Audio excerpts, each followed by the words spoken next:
Mark, thank you so much for being with us here today. We appreciate it. We have just a few questions for you, so we'll get right into it. Sure. First of all, what do you think has been your biggest lesson that you've learned, during your first term here, and how will you apply that moving forward should you be reelected?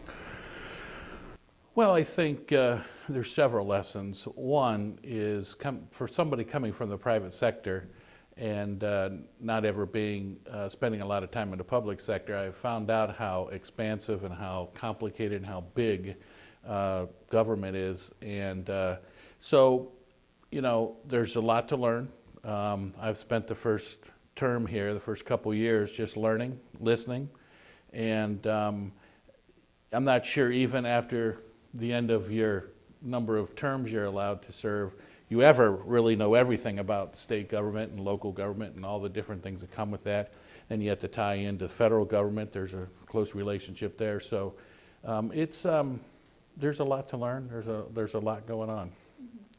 I also think that as I drove in here today, I came down 4th Street, and the real work here is really not in Columbus. It's right here in Richland County.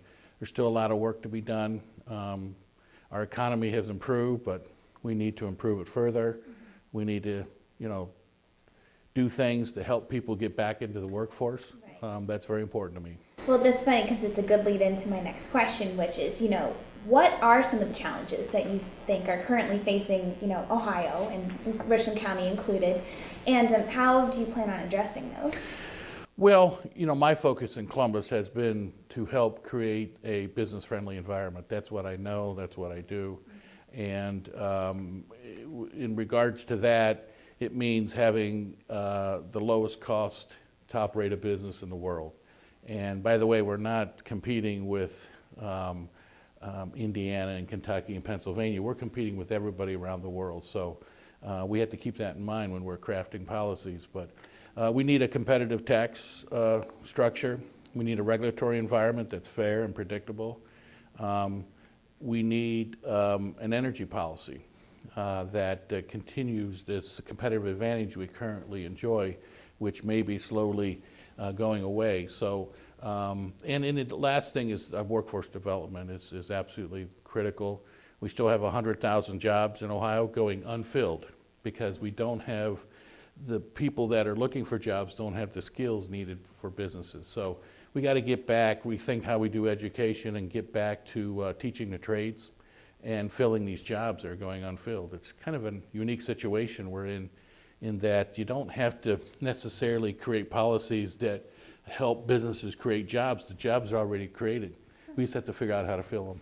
So then moving forward, if you are reelected, what kind of opportunities do you hope to pursue that may improve the lives of those you represent, including those in Richland County? Well, on the workforce development side, we've been doing quite a bit with regard to that ever since I stepped into Columbus. The first thing is I passed a bill. It was House Bill number 1, the first bill numbered into House. And that bill rebrands all of our one-stops. And it also requires all of our one-stops to use the same computer system. We actually had several of the one-stops around the state using different computer systems, and they didn't talk to each other. So I think by using one computer system, we can lower our cost and at the same time create a better outcome for the people looking for jobs. We've also, what we're doing locally is creating a talent innovation center, and I was lucky enough to receive through the Capitol bill in Columbus a $500,000 grant to do that here locally, so look for that to come online next year. I also advocated for and helped secure something called a Ramtech Center. That's a $15 million project statewide that will build out about 11 of these Ramtech centers, and what that stands for is Robotics and Advanced Manufacturing Education Collaborative. Everything in Columbus has an acronym associated with it, and what that will do is build these really state-of-the-art training centers, and we're going to get one here in Richland County among the other 10 or so or 11 that are being built around the state.